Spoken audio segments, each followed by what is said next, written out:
10 মিলি কিন্তু আমাদের বাইন্ডার আছে, বাইন্ডারটা ওটা বেঁধে দিয়েন, 2টা বাইন্ডার দিবেন 10 মিলি।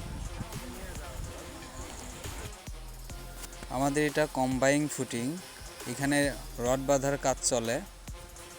এখানে ডিজাইনে আমরা দেওয়া হয়েছে 25 মিলি বার এবং 20 মিলি বার।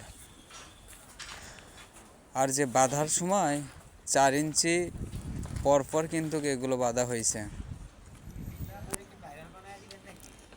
আর এখানে ফুটিংগুলো আমাদের হচ্ছে কি বারগুলো বাঁধা হচ্ছে,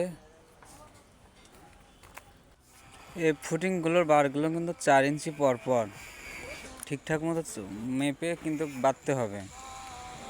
আমি কিন্তু ঢালার আগে কিন্তু দেখব, এখন যা বাঁধতেছেন বাঁধতে থাকেন, আমি কিন্তু চেক করে নেব। আমার চেক ছাড়া কিন্তু ঢালাই দেওয়া যাবে না। আর ক্লিয়ার কভার কিন্তু আমাদের বটম জালিতে আছে হচ্ছে কি 4 ইঞ্চি, আর সাইডগুলোতে 3 ইঞ্চি ক্লিয়ার কভার দিতে হবে।